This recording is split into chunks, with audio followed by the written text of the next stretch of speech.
Thanks everybody for joining. Thought this was a really good turnout. Thank you very much for jumping in on this Zoom. I'm Mary Ellen, the chair of the Conservation Commission, and I also have been working on the Sustainable Connecticut team with Richard, and Richard Post and I and a couple other folks have been trying to get sustainable CT certification for the town. And we've done an awful lot of good things over the years that we're finally going to get credit for. But one of the things that we thought that we could all kind of enhance a bit is just some outreach and education. And Mike Dietz offers these great workshops and programs through UConn on low impact development, and we had invited him to come to Trumbull, and we had something set up in the library, and then the virus hit. So we canceled everything and then thought, well, Zoom seems to be taking off a lot lately, and Mike said he would be happy to do a Zoom. So we thought that this would be a really great kind of an in-house staff and board and commission program. So this is not open to the public, but just an opportunity for Mike to share with us some of the more innovative things that we're doing in the state of Connecticut, and then maybe to specialize and get some specific Trumbull data on some land use changes that he's seen. So I'll just open this up to Mike, and thank you for everybody for joining. All right, it's my pleasure. I'm glad this finally worked out. We've done a couple of these so far, and in this format. And although I do miss the face-to-face, we should be making do. So the only thing that will be a little tough for me to do while I'm presenting is if somebody has a question, I won't really be able to see it as my screen will be filled up with the PowerPoint.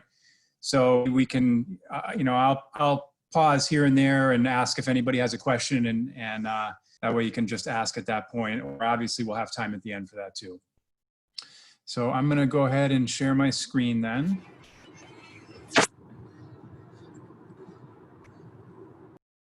that look okay? Everybody see the first slide? Yes? Okay. All right, so I'm going to start out with a bit of some background information. And forgive me if you know a lot about stormwater already. I just kind of need to make sure everybody's on the same page with very few slides on background stuff. Then I'll go through what low impact development practices are and some of the innovative things that are available for you guys to use in your town. So if we think back to what's happened historically with our waters throughout the history of this country, really in other parts of the world too, it's pretty foreign these days to see waters in the kind of condition that this guy finds this water in when he sticks his hand in and oil comes out of it, that's been floating on the surface of that water. And then of course we have one of the many fires that happened on the Cuyahoga River, but the one that captured national attention was this one here. And these were events that really catalyzed and coalesced people around the environmental movement and made our legislators and everyone that was paying attention, force them to really do something about it. So what happened as a result of that was PL 92-500. And as many of you may be aware, that's also known as the Clean Water Act, but the formal name is the Water Pollution Control Amendments of 1972. So 1972 happens to be a very good year I was born. So there I am there, and you can see by looking at me in my little frame here that I obviously had more hair in that picture than I have now. So some bad things have happened over the course of this lifetime. But as far as water is concerned, major improvements have taken place in our country and certainly in Connecticut as a result of the Clean Water Act. And just as an aside, that was that act, the Clean Water Act, Clean Air Acts were proposed and initiated under a Republican administration, but passed with strong bipartisan support because there were so many people, such a grassroots effort that wanted this. So it's really hard to imagine this bipartisan effort making something positive happen for everyone. But that's really the way that it was. So just a quick slide here. You know, we're seeing more and more of these stories about waters that were, you know, looked at those first slides that were so grossly polluted that nothing would survive in there, to now places like this. Here's a picture of story from Illinois. They're talking about a sport fish recovery, and they call out the Clean Water Act specifically. So that act and what it regulated, the point sources of pollution, the factories, the sewage, raw sewage that was being discharged into our nation's waters unregulated, that's what the Clean Water Act addressed. So those point sources have really been cleaned up, and the results have been striking. But unfortunately, we still have a ways to go. So what we're dealing with now is what we call non-point pollution. So this is runoff from diffuse sources from agricultural and urban areas. I'm only going to be focusing on the urban stuff tonight, obviously, but agricultural runoff is also a form of non-point pollution. Combined sewer overflows also factor into this because there's an input from the stormwater system that causes those overflows. So I'm not going to talk too much about those tonight, although I can answer questions about them if anybody has a question on those. But the stormwater stuff that I will be talking about certainly plays a role in those combined sewer overflows. So what really is driving these issues that we're faced with right now with non-point pollution are impervious surfaces. So these are surfaces, our parking lots, roadways, driveways, rooftops, anything that water cannot pass through. So I'll just give you a little progression here. So this is just a representation of an undeveloped watershed. So not far from Trumbull, you know, you go up into the hills a bit and you can get into some very pretty areas where, you know, there's no houses, some nice state forest, perhaps some nice tracts of undeveloped land. And a stream that drains a watershed like that would likely look something like this. So we have lots of good cover over that stream, this good forests, you know, trees holding that bank intact. So it really is resilient to flooding. The trees shade that river to keep the temperature lower. So the native species that would be surviving here can still survive. And there's a nice pool and riffle structure if you like to go fishing, especially trout fishing, you know that that's nice habitat for trout. Next, we go down, we'll go one tick up the scale here of urbanization. So we have some subdivisions, a few roads, okay? So a watershed like this might have a river that drains it that looks something like this. So a little bit different. We can see this parking lot very close to the banks of the river here. We see this armoring of the banks, these stones that are installed here, because we've started to see some changes take place in the hydrology because of all that impervious surface in the watershed. We don't have as much cover over that stream, keeping it cool in the summer so it warms up quicker. So these are just a few of the things that you can see here. And the shape of the stream tends to get more channelized and straightened as well. So a little more developed. So this particular one is from West Hartford. So here, if you ever venture up that way and you've seen the exit off of Route 84 for Trout Brook Drive, if you look at the concrete lined channel here and you like to fish for trout, you probably know that there aren't going to be too many trout in Trout Brook these days. All right, when we see all this armoring of the channels, you're losing all the habitat for the aquatic life, and it's really not supportive, you know, or not very supportive at all. And then lastly, the most extreme example. So this is a postcard of Bushnell Park in Hartford from 1905. So here's the Soldiers and Sailors Arch, and here's the park right here, the Capitol, obviously. And if you've been to Bushnell Park, perhaps you're saying, I don't remember that river being underneath that bridge, and you're correct, unless you were there before the 1950s. That was when the Park River was put underground because of major flooding that happened in 1950s and earlier that devastated the city. So they channelized the Park River and put it in a conduit underneath the city. And so this is what the Park River goes through today. So really no opportunity for aquatic life to survive down in those kinds of conditions, as you would imagine, okay? So this is just a visual representation of those changes that have taken place. Again, here's that undeveloped watershed. And this is going to be, there are going to be two graphs here. So this represents ones. So the time is on the bottom, maybe over the course of a day or so. And on the left-hand axis here, you'll see the flow rate. I have CFS, that's cubic feet per second, but it really doesn't matter. The flow rate is the volume of water per unit of time. So if we have a rainfall event happen on that undeveloped watershed, we might see a response that looks something like this. So we have this base flow level in the stream. You see a gradual climb up, a slow tailing off of that flow rate in that stream.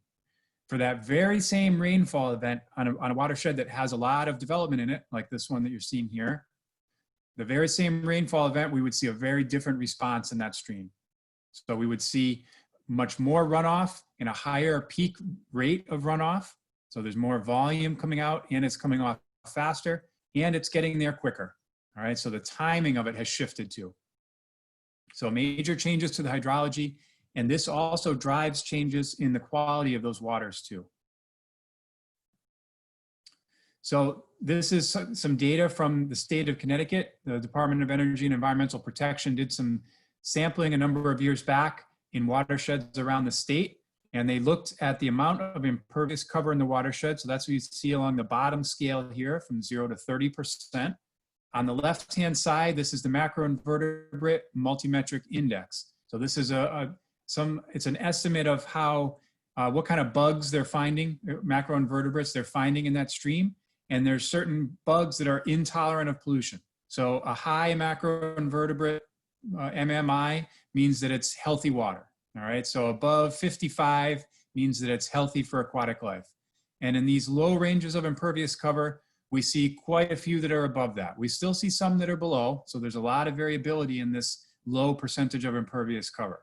However, once you get around 12%, there are no sites that met the aquatic life criterion. So above 12% impervious cover, which is not very much impervious cover, the aquatic life was not doing very well at all. So there were major impacts to the small bugs that are in that stream, and those are the basis for the food chain of aquatic life. So can you still hear me okay, Mary Ellen? I see somebody just came into the waiting room. I assume Bill will let her. Yeah, I can hear you. Yeah. Okay. Good. So I'll just give you a quick view from above that will set some of the Trumbull specific information I'll share with you here. So some of my colleagues at the Center for Land Use Education and Research have put together some satellite data that looks at what the land cover in each pixel is. So these are 30 meter by 30 meter pixels, so pretty coarse, like 100 feet square, but it's useful when you look at a large area like this over the entire state of Connecticut. So this is the link for those data here if you'd like to check it out. But what this represents, the red pixels that you can see here are developed lands. All right, so each pixel, the software makes a decision as to whether it should be classified as developed or deciduous forest or evergreen forest. The green pixels are the forest classes, as you can see. But you kind of get the idea where our development is in the state. So around the center here, we've got Hartford and East Hartford. Down along the coast, we can see New Haven. Further down southwest, you can see the Bridgeport cluster here, and you guys are obviously just north of that. So over the course of 30 years, from 1985 to 2015, in the state of Connecticut, over the whole state now, this is what happened. So 155 square miles, not acres, square miles of developed land were added in the state in that 30-year period. 80 square miles of turf and grass. So the turf and grass, as you would imagine, goes along with residential development. When you have houses and sidewalks, you get lawns to go with it. So where did it come from? Where these things, they have to be at the expense of something else. So we lost agricultural fields, about 70 square miles, and 180 square miles of forest, the green one here. So you can see how this shook out over a 30-year period across the state. Pretty scary. If we compress all that development into one corner of the state, it would fill up Livingston County, and turf and grass would fill up Middlesex County. So quite a large area when you look at it across the state. So now in Trumbull, so on the bottom of the slide here, you can, I'm assuming obviously you guys are going to have the recording, but I'll also send Mary Ellen a copy of the PowerPoint, so the links will be there so you can access those. So this is what's called Connecticut's Changing Landscape. So you can zoom in on your town and click on it and get some information about it. So this is just that image of 2015 of your town.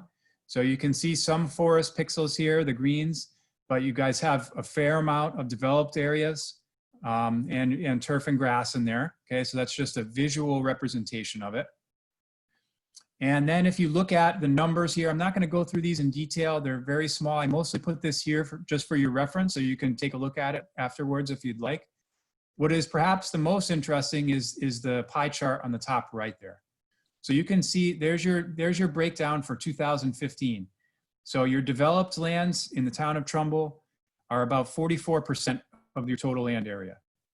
Your forest, let's see, deciduous forests and coniferous together are about 32%. So that's your green, about a third of the town. And then about 20% is turf and grass. All right, so 4% impervious or developed land is a really high percent. If you look at it, you know, as far as averages across the state, that's one of the more developed towns that we see. And then if you look at what changed in the town from 85 to 2015, here's how it shook out for you all. So the numbers are small. Again, I'm not going to force you to look at those numbers in the table down there. I just put that for your reference. But what happened here, you added 704 acres of developed land. You added 229 acres of turf and grass. And you lost 145 acres of other grass. And you lost 731 acres of forest land. All right, so you can kind of see how it all, the game adds up and subtracts out over the course of time. So that's a decent amount of impervious land, you know, developed land added in a 30-year period. So maybe I'll just pause there for a second and see if anybody has any questions about that before I move on.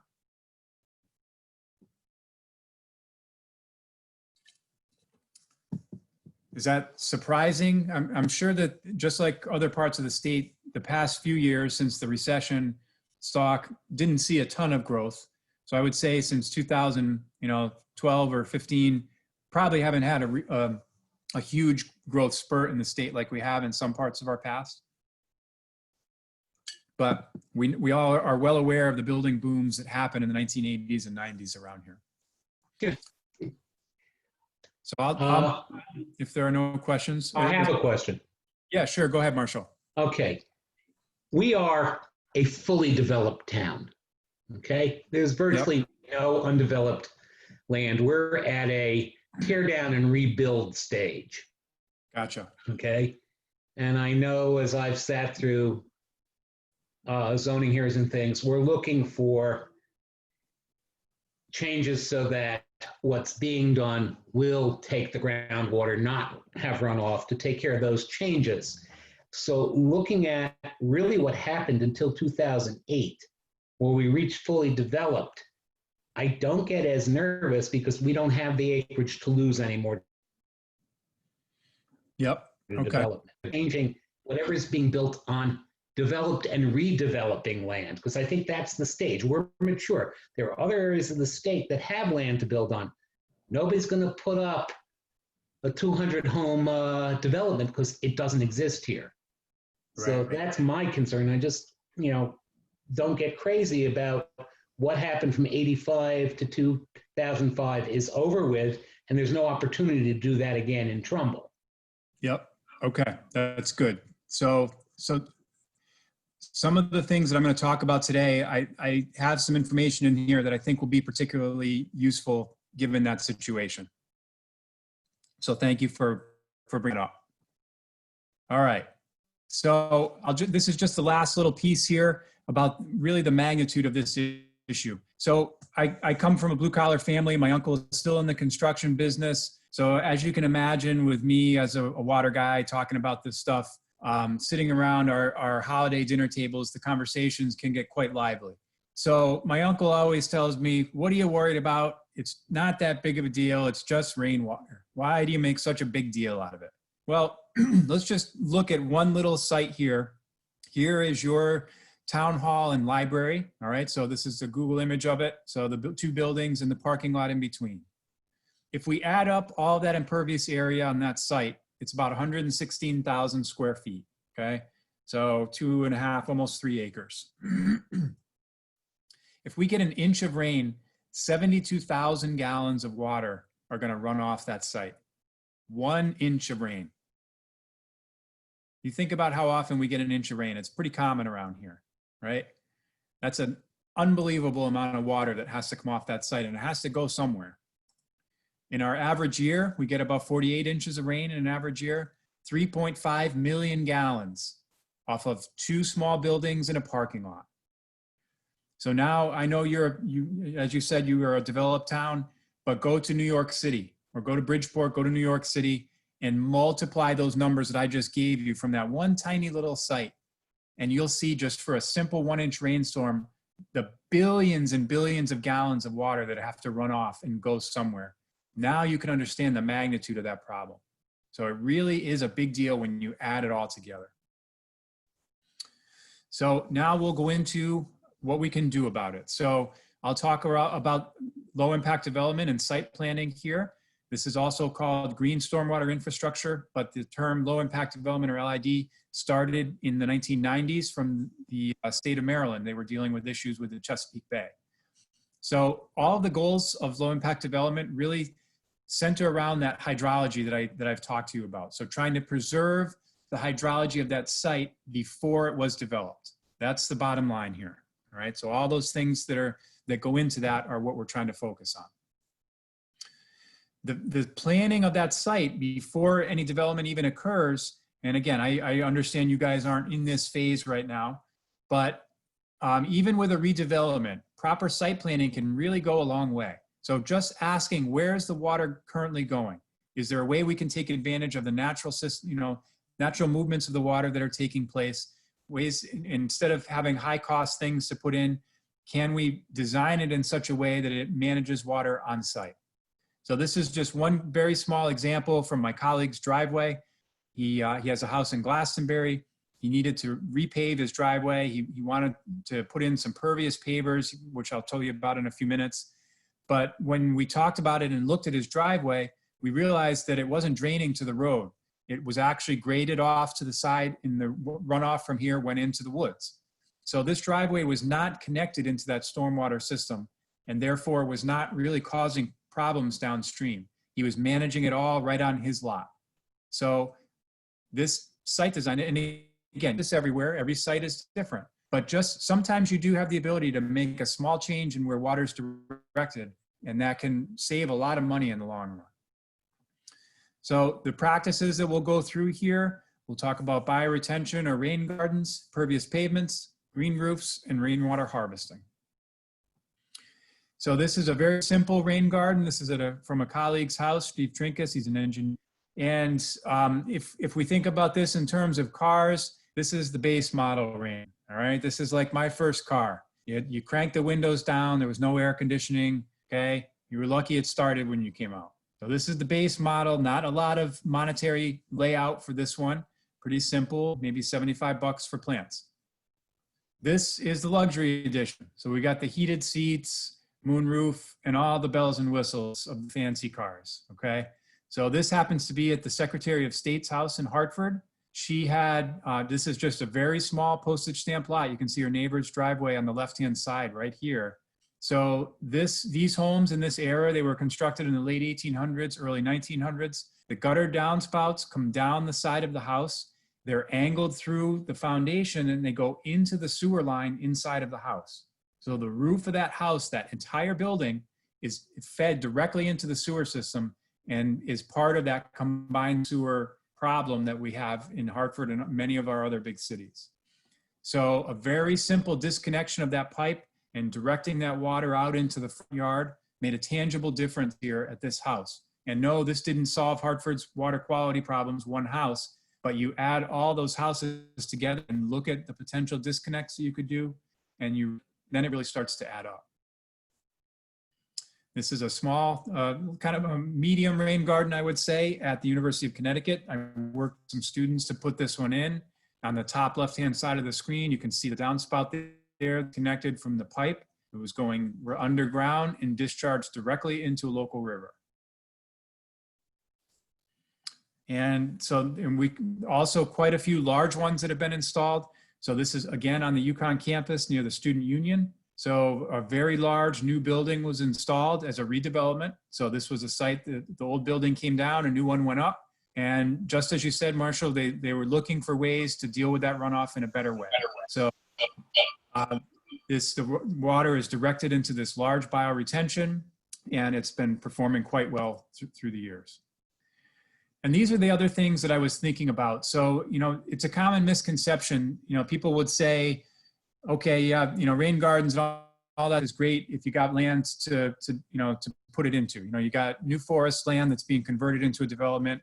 That's an opportunity to install some of these things. We don't have that luxury here. Well, they're doing it in New Haven, downtown New Haven. They are installing these small bioretention areas between the roadway and the sidewalk. They're getting water into the ground wherever they can. Here's another example of Philadelphia, another heavily developed city. They have major issues with combined sewer overflows.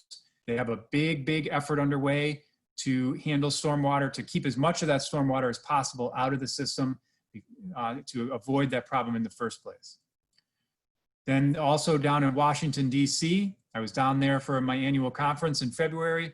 Just happened to walk by these, didn't even know that they were there, but you know, 2 blocks off of the mall in a heavily developed area, basically impervious cover everywhere you look. They redeveloped this site in these rain gardens in between the sidewalk and the road. Same thing here. This was down at the wharf, a newly redeveloped area. They put in a pervious pavement bike path here, which I'll explain more about shortly, and then a narrow bioretention or rain garden strip in between that and the sidewalk over here. So it is possible to do these things even in heavily developed areas. All right. So maybe I didn't explain this good enough at the beginning when I first introduced rain gardens, but the goal here is to get that into the ground, very close to where it's generated. So taking water either off the roof of the building or off of the sidewalk or even off of the road, as you saw in New Haven, getting it down into the ground as it did before that site was developed. That's the key. The plants that go into these are, I'm not going to go into the detail on them, but we have a list for Connecticut that we've put together. We also have lists for other states. We've expanded this. I'll talk more about that in a minute. But these are plants that can tolerate wet conditions sometimes, but they can also tolerate dry conditions at other times, ones that are native to this area around the outskirts of wetlands. And I'm a very practical, hands-on guy. I'm not going to try to tell you that all these things are silver bullet. You just put these in and they fix all your problems and pay your kids' college tuition and everything else. This is reality, and everything needs to be maintained. It's just different maintenance. All right. So for bioretention, the plants can be maintained as other landscaped areas. Really up to you how you do that. You need to watch for erosion, just to make sure that it's not cutting out any soil anywhere. But the most important thing is just to make sure that water can still get into it and it has the storage that it was designed to hold. All right. So this is one issue we've had up at UConn, where we had too much mulch being put in a bunch of rain gardens, so they were essentially filled up to the overflow point. We've lost all the storage in there. So you can burn that image out of your mind right now. I'll help you with this red X. And so this is not what we want to do for rain gardens. You want to make sure you've still got the storage that was designed there. Well, looks like I have a pretty good thunderstorm rolling through here right now. So hopefully I will stay online with everyone. Just wanted to let you know, just in case something happens, that's what's going on. One other thing here, these are tree box filters. So this is another nice item for really tightly developed areas. So this is basically a small bioretention in a box. Prefab units that you can buy, pop them right in along the curb line. They allow you to take some water offline, and it lets it sink in underneath. Okay, it's not such a big footprint like a bioretention, and maybe doesn't have the aesthetic appeal, but in really heavily developed areas, they can work quite well. We did have some visitors in ours, the ones we have up at UConn, So this was a woodchuck that took up residence in mine. I'm not sure how he fared in the next flood that came, but you never know.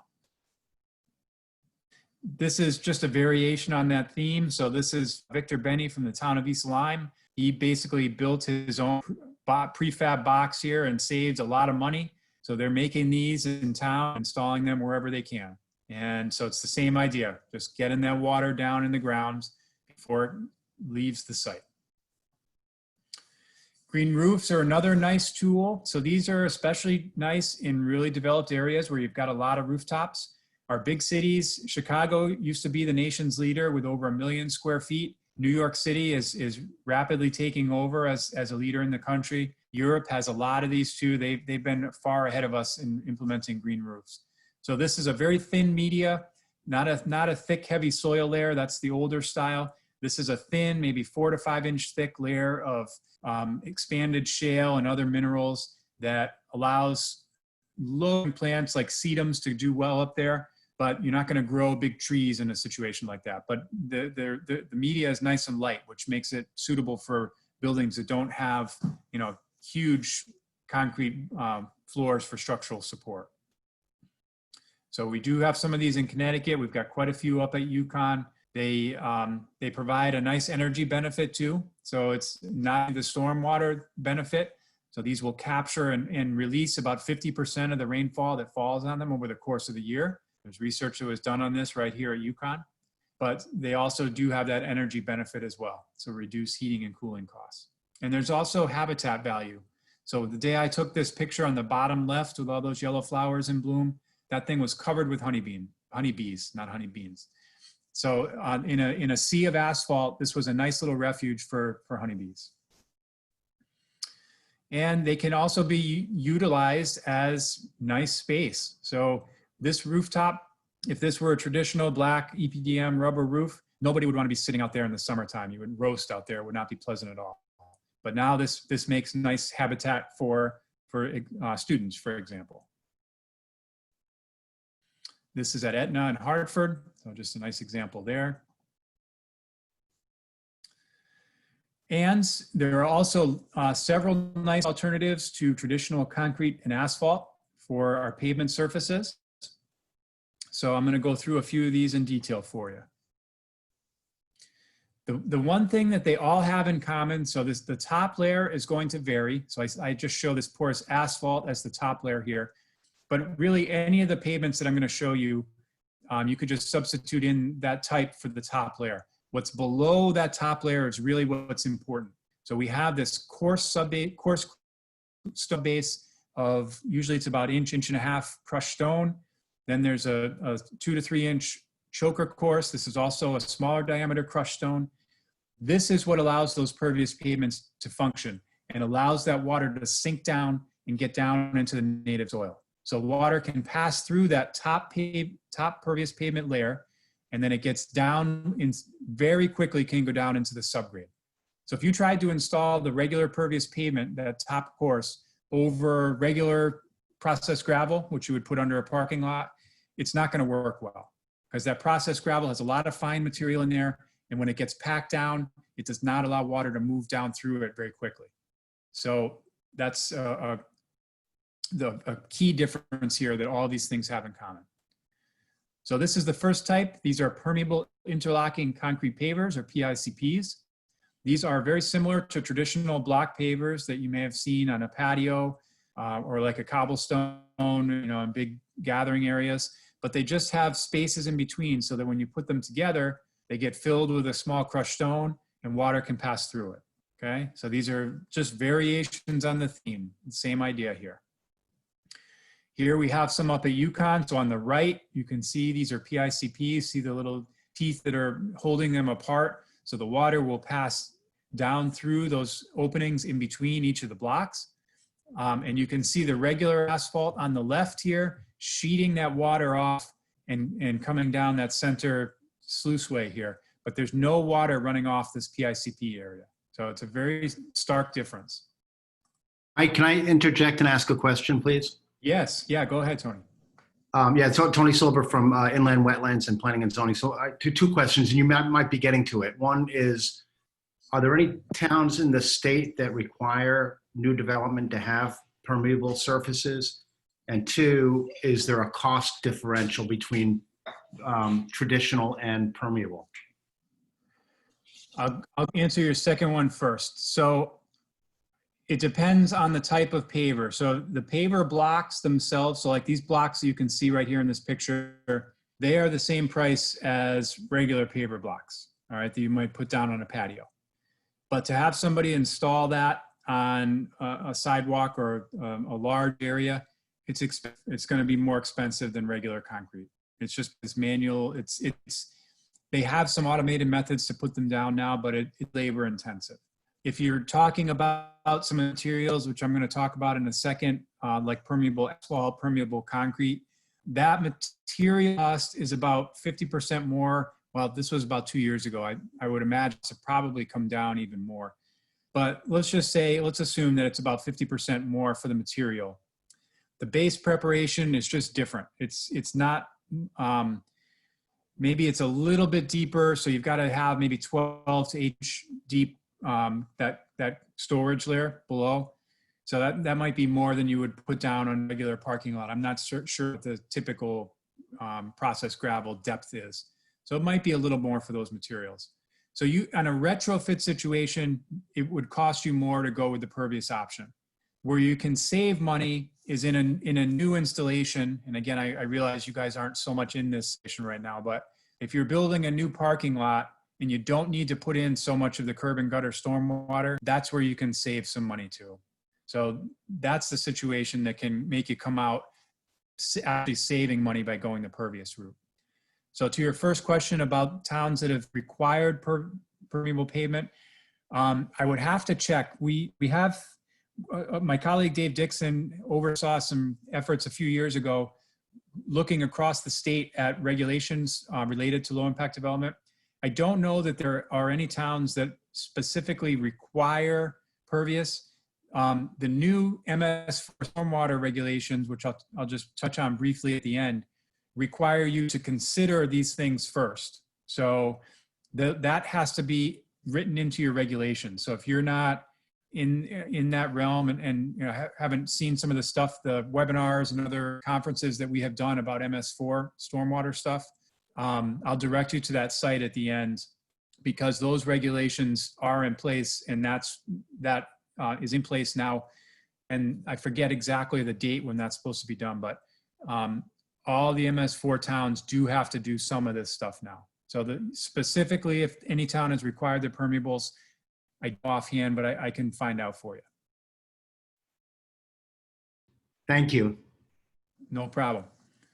So this section here, this is by the Gamble Pavilion there. So the sidewalk, this is just a regular sidewalk here. This strip of brick, and it's actually brick paver blocks that are different from the concrete ones. The material is only different, but they still have those spaces in between, and that base material is the same stuff I just showed you. This historically was dirt that got planted with grass every year before graduation. All the foot traffic here caused a lot of erosion, and it was a maintenance nightmare. So they took out and put in these permeable pavers in this, what we call the snow shelf area. And it worked so well, they did it up and down both sides of this road. This is right in the core of campus in the heavily developed area. So this, you wouldn't think that this would be a green solution. You know, you would think grass, but it actually lets a lot more water sink in than grass does here. Because the soil just got so compacted, it didn't allow water to sink in. And so this can take water that runs off of the sidewalk now, it lets it infiltrate down. There are also plastic grids. Again, these go over that permeable base. These can be filled with topsoil and planted with grass or with gravel. So this is an example at West Farms Mall. This is a low traffic area here. This is their overflow parking. The grass can do okay in there in a low traffic area, but if you've got high traffic, it kind of gets beat up with the vehicles on there. And the plastic ones are okay, again, in a low traffic area. But if you're high traffic and if you're doing a lot of plowing in the winter, these can be a little problematic. This is another variation on that theme, just our proprietary products, same idea. This is pervious asphalt. So this is a variation on the mix that leaves out the sand out of the mix. So it's just the aggregate material and an asphalt binder that holds it together. So it maintains some of that porosity, and it allows the water to pass directly through that pavement, okay? So the nice thing about this is it goes down with the same equipment as regular asphalt. So that's a huge plus. The guys can use the exact same equipment.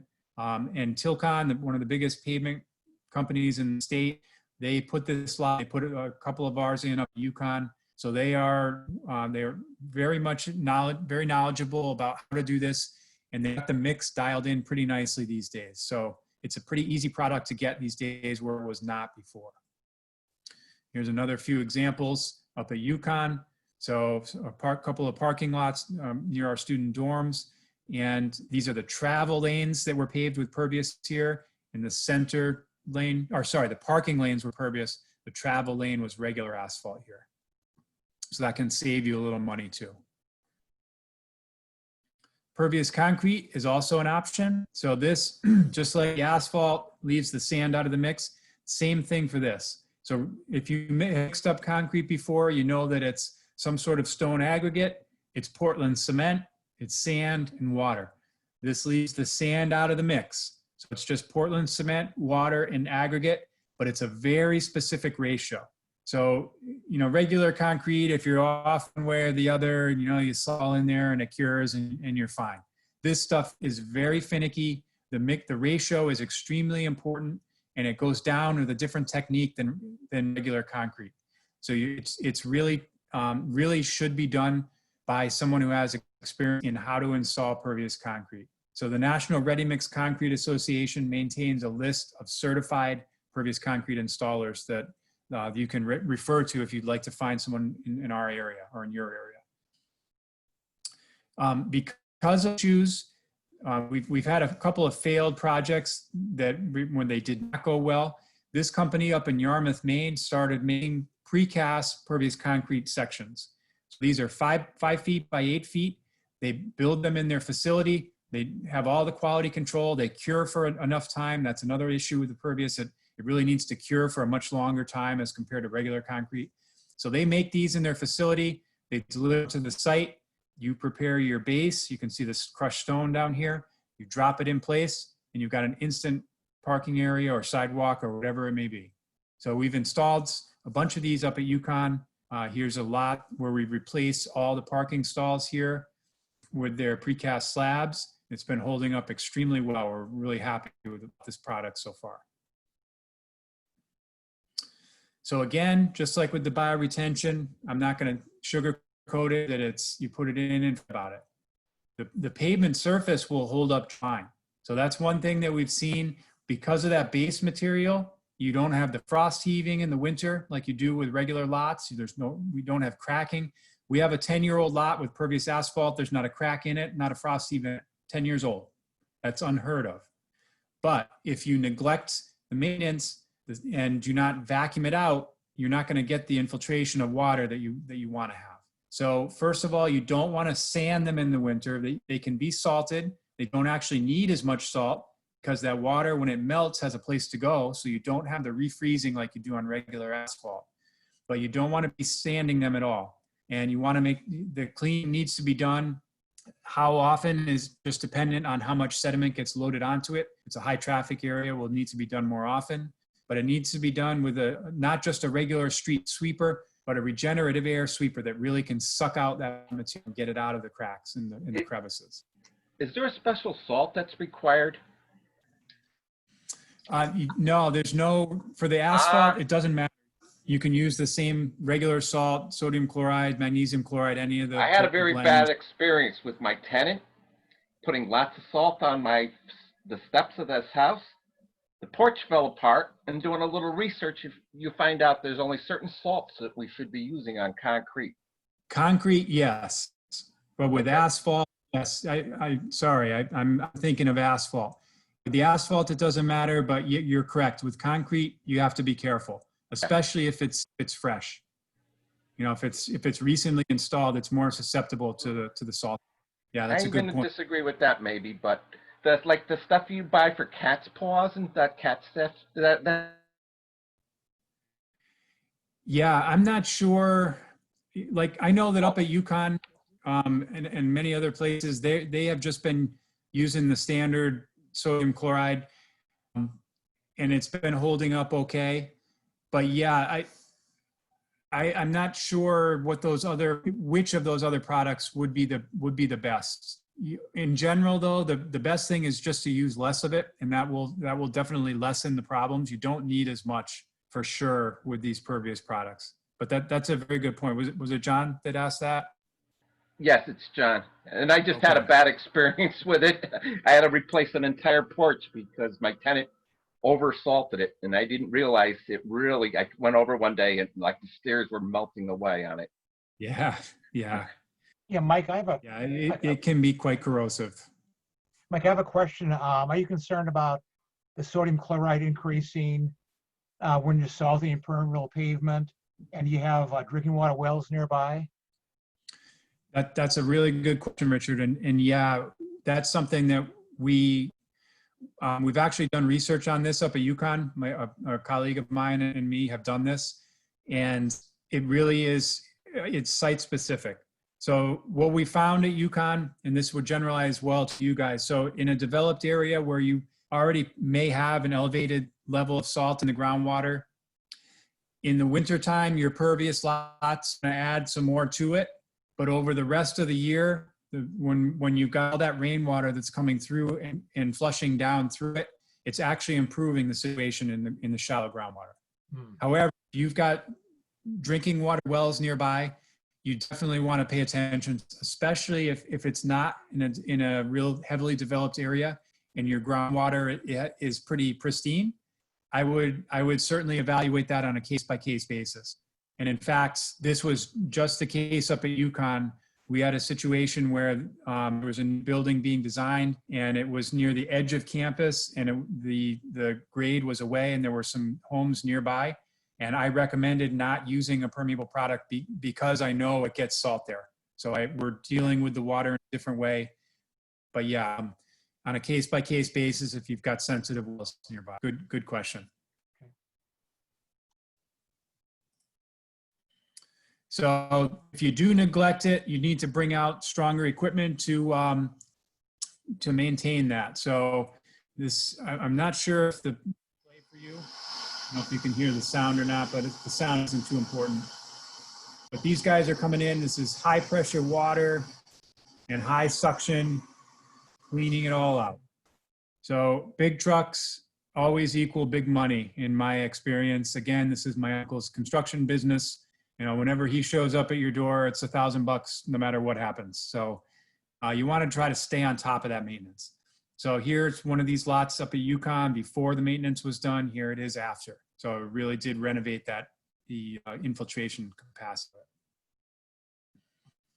And lastly here, rainwater harvesting. Again, this can be done on a very small scale on residential lots. Not going to make a huge difference, but every little bit counts. And other areas and some of the big cities and some of even our universities around the country are utilizing some large cisterns to capture that water and reuse it for irrigation purposes. So it can be reused as a useful product.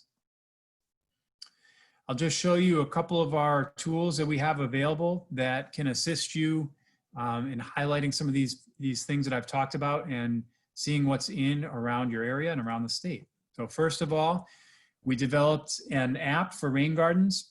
So we've been doing educational outreach on this stuff for quite a few years, but in the advent of the smartphone era, we decided to take this information online. So we did have this for both platforms, for iPhone and Android. Currently, the Android one is not working, but the iPhone version is still working right now. So there's all this is your main screen that you would get. So some of the basic information is in there, but the really cool tools are in the design section here. So there's a sizing calculator, which you can use if you know how big your drainage area is. Let's say it's 25 by 30. You can select your storm size and your storage depth, and it will tell you how big your rain garden should be. It also, your GPS. Oh, go ahead, Richard, sorry. Sorry, will there be an Android app? Will it be working in the future? I'm hoping so, because I'm the lone Android guy in my office. So I've been pushing hard to get this back up and running. We do have somebody working on it now. If you check back with me, I'll give you an update in a couple of weeks. Okay, is there a PC version or an online version as Yes, well? and I will show you that on the next slide. Yep. Okay, thank you. Yep. So the other thing that this can do, and the website can do this also, it zooms in on the imagery and you can tap out on the area that you want to treat. So let's say you're using this back roof here and you'd like to redirect that runoff to a rain garden. You tap that out and the app will tell you how big it is and how big the rain garden should be to treat it. It also pulls in the soil drainage class from the USDA soils layers. So you can see roughly what your drainage is on your site, whether you're well drained, poorly drained. So just a rough estimate to give you an idea. And it also has a plant database in there. So all these plants that I mentioned before that are good for this area are in here. You can click on them, more information, sort by bloom color, by shade, sun, that sort of thing too. So here's that website. So all that same information that's in the app is available on their website, nemo.uconn.edu/rain gardens. Gotcha. So the other thing you can use, this is something we started here in Connecticut, and then we expanded and offered up to all of our partners around the country. So we have thousands of entries in here now. So this is just a mobile, or it's a low impact development atlas. So people have entered in where they've installed rain gardens or permeable pavements, that sort of thing. And you can zoom into your town, your area, and see what's installed near you. So it's lidmap.uconn.edu. So this is accessible just through the regular website if you go to it on a PC. And if you look at it on a cell phone, it automatically will adjust. And the mobile version is quite slick. So you can see what's nearby you. Click on the little balloon and you can see some information about it, a picture and a description. And you can actually add your own practice to it. So if you have something in your town that you know should be on there and is not, you can add it. So you can log in using a Google login and add that information. It's pretty cool. And as I mentioned before, the new MS4 rules are out there. For those of you who are involved, you may have felt like this for the first couple of years of this, but we've been funded by the state to actually do outreach on this. So you may have heard of Amanda Ryan doing some outreach on this. We have a great website, nemo.uconn.edu/MS4. This is organized around those 6 minimum control measures. So if you're involved with the MS4 stuff, you know exactly what I'm talking about here. If you're not, this is probably sounds like Greek to you, but just trust me that those of you in the town who are involved with it, everything you need to know about is in here. So lots of templates in here, mapping tools, tutorials, and other great things that can really help you through this. And as I mentioned before, this is where LID does come into play with those regulations. So towns are now required to put into their regulations that people that are bringing stuff to their boards, that they require consideration of low impact development first. So they have to justify why they couldn't use it. You have to reduce, eliminate barriers to LID in the regulations. And you have to retain the water quality volume on site for new and redevelopments. So this is basically the first inch of runoff off the site. And it does vary for heavily developed, so that would come into play for you guys. So the restrictions are, I think it's the first ½ inch that you have to retain if you've got over 50% impervious cover on that site. But these things are in play. And the last thing here, towns are now required to reduce directly connected impervious area by 1% starting this summer, July 1st. They did allow a 5-year look back so the towns can take credit for things that happened all the way back to 2012. So if you know there were any projects of things that I talked about tonight, that definitely can be used and counted towards your MS4 requirements. So to wrap it up, how are we doing here on time? Pretty good, just under an hour. So that's what I find is kind of the limit with Zoom. Everybody starts to get a little squirrely after an hour of this. So we've drastically altered the hydrologic cycle. just by the nature of our developments. Low impact development practices definitely work. They enhance aesthetics, increase property values in some cases, and they can cost less. They don't always cost less, but they can in certain situations. They still need maintenance. I'm not trying to sugarcoat everything here for you. Many towns in the state have made regulation changes to encourage LID. And I'm going to get you I'll find the link for that. We do have a page that has what's called a story map. So you can go through there and see what towns in the state have made these changes that are LID friendly. I should have had that link in here. I apologize. And lastly, the new MS4 regulations are encouraging LID implementation. So that's all I have for the formal part of the talk, and I'm happy to answer other questions you might have.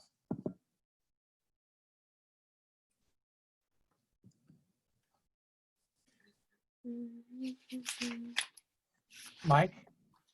Yes. Yeah, I have a question. A couple years ago, I put a rain garden because we put in an addition in our house. I worked with engineering on this, and the actual installation was not horribly expensive, but the engineering, you know, even for residential rain garden, could be $3,000 to $4,000. And I'm wondering. That's a lot. Yeah, and I got a lower quote for less than that. But on your tool, would that potentially meet the requirements? So you could, say a homeowner could potentially self-design it if you had some, you know, environmental background? Definitely. Yeah, I guess it really just depends on what the town requires. So all the tools are in there in that website and in the app. You don't even really need an environmental background necessarily. I think if you can follow the instructions and do, you know, the app and the website really do the calculations for you. So it's pretty straightforward. I think most people can probably do okay with it. And you know, we're here as a resource too. We have some recorded webinars where I go through in more detail talking about how to design and install rain gardens. So if you have folks in your town that are interested in that, I'm happy to direct them to some of our materials that we have. Because, you know, it's a great idea, you know, to control runoff, and they can be relatively simple, but the design, you know, when you get an engineer and PE involved, Yeah, they definitely. charge more than geologists do. Right. Yeah. For a residential one, in most cases, you don't really need an engineer. It's, you know, there are certain applications where you might need some heavy equipment, but other rain gardens have been, you know, I've put in many of these just by hand. It just depends on each site. Every site is a little different. And for what it's worth, it did survive. It was finished about 3 weeks before a 5 to 7 inch rainfall event back in, was it October of 2018, I think it was. Okay. And it actually survived. Yes, I know exactly what you mean. Yep. Yeah. That's great to hear. Other questions? Yes. Marshall. Yep. Okay. This is going to sound a little odd in the beginning and not. I'm concerned about two things. I'm an old shoe dog. I started in a family business way back when. Haven't been in that forever. But when it comes to fashion, everything goes in a cycle. I am looking at various systems, and from an economic development standpoint, I like this. But I'm also concerned what happens when the spike heel comes back again, and the liability to the town or the developer or the property owner when those heels or other things are going to get caught in these openings, and the trips and falls and the insurance liability and the lawsuits. It concerns me. We're not planting that spacing with grass. We're leaving it open. We're vacuuming it out. And I'm worried about that liability. What if we found over time? Are there insurance stats? Are there a problem with increased slip and falls and things like that? I've heard that question raised a lot. Okay, good. Well, I wouldn't say a lot. I've heard it raised. I have not heard of a case of anyone actually getting a stiletto heel stuck in some of these holes. Maybe it's happened somewhere. It's just not something I've heard about.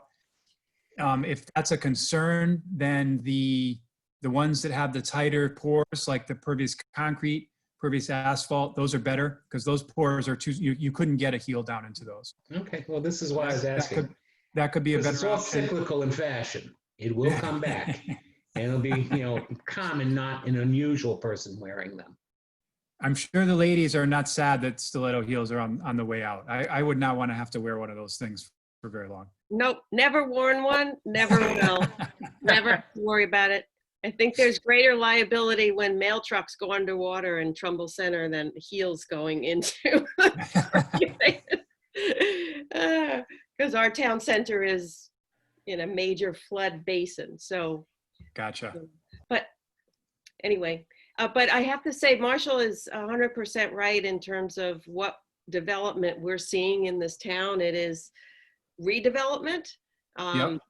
Our commercial properties are transforming into high density apartment dwellings. And, I think a lot of us are seeing as these areas are developed, I'm thinking mostly of like where Henderson Lumber is and Cannon was, those landscapes were corporate or commercial, and we didn't really see them. We didn't notice them. Now this new development is very dense and it goes to the edges of the property. So we're seeing this Merritt Parkway development where we never knew Cannon was in there before. Henderson Lumber, we see now from the Route 8 interchange. So we're pushing the edges of the envelope here in terms of redevelopment, which I think is a good thing to redevelop sites.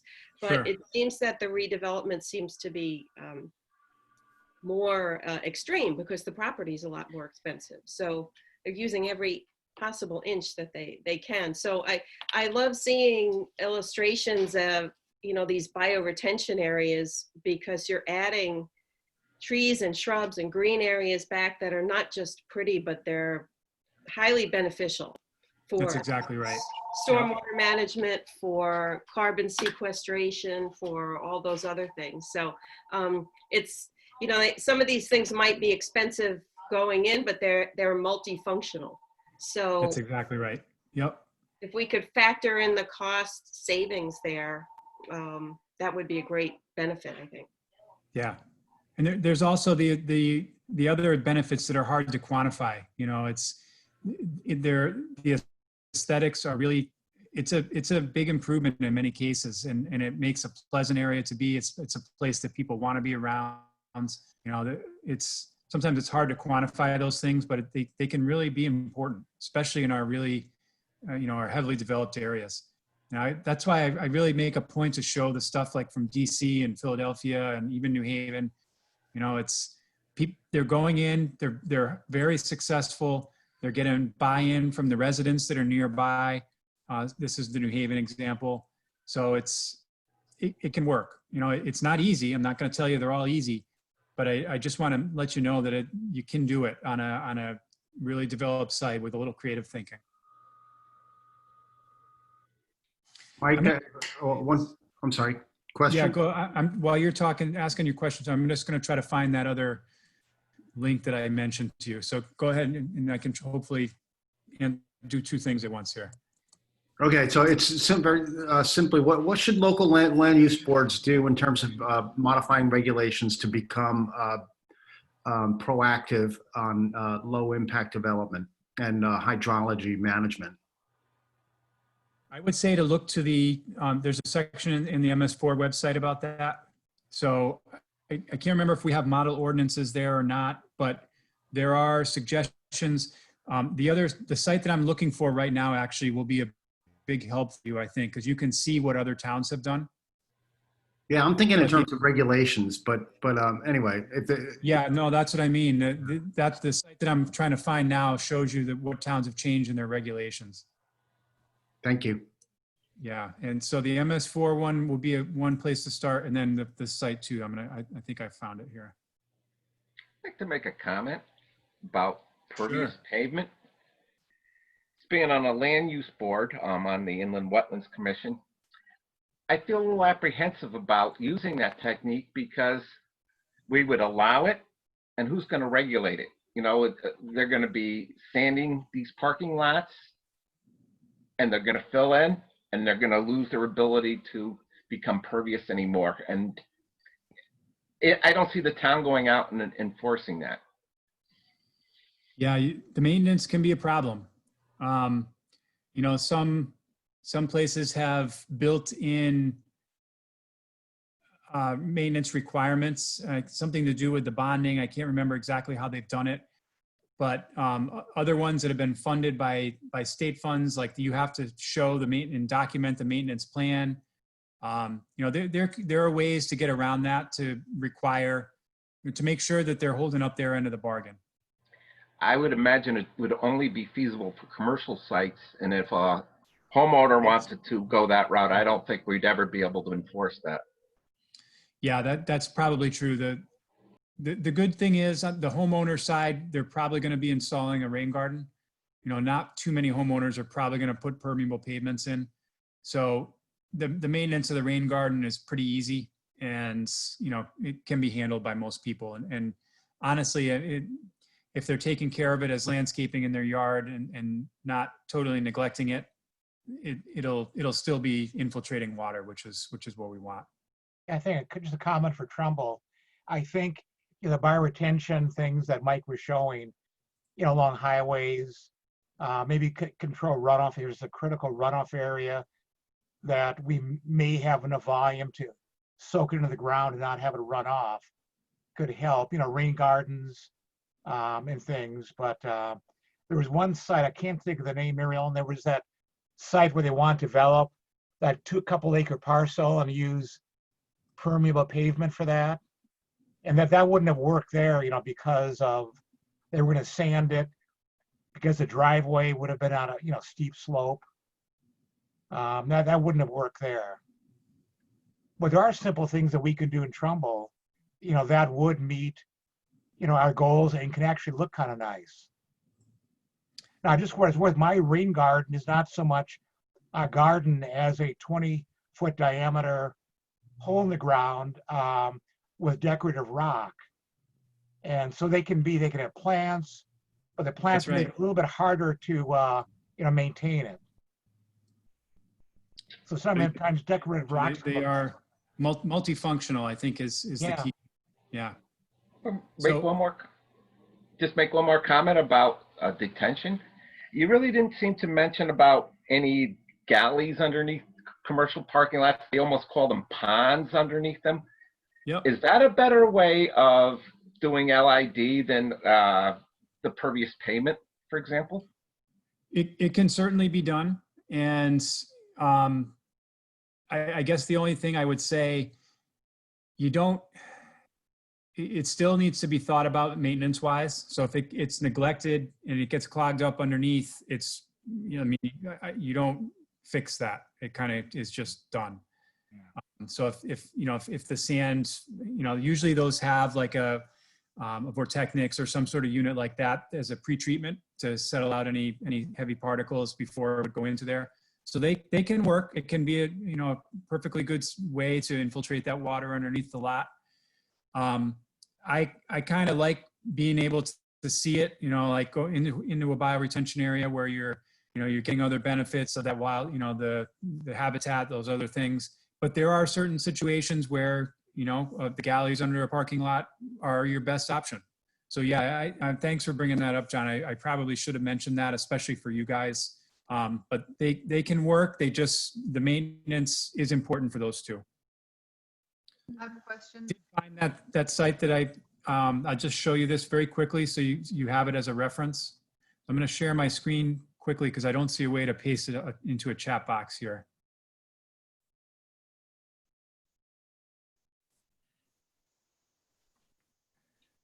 So if you go to our website, clear.uconn.edu, so there's lots of great stuff on here. I'm not going to complicate things.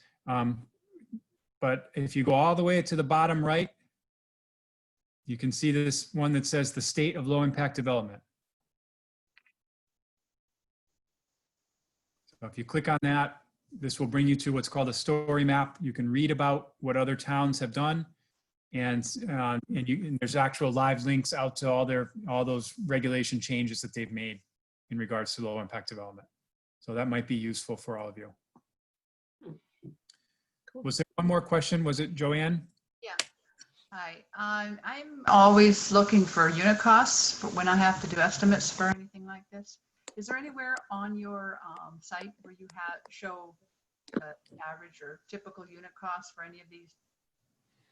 We really don't put those, up there because it can be so variable. You know, as I mentioned before, and I was talking to Richard about there are some bioretention areas that we've done all by hand, and it was, you know, a few $100s for plants. And there are others like the Secretary of State's where she had to have a mini excavator brought in and a contractor involved, and it cost $5,000. So I don't want to scare people off by putting in a high price or too low a price. So we've kind of leaned away from having those cost estimates on there. I just want to make a comment. I know it could be useful. One comment and then I'm done.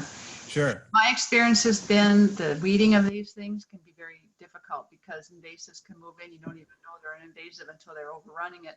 I think it's a really good idea to keep your planting in masses. You know, try to keep it simple and try to get too detailed so that you can easily identify one plant from another. And by masses, like that last photograph you showed was what brought it to mind. That was a nice opportunity for the linear, the palette.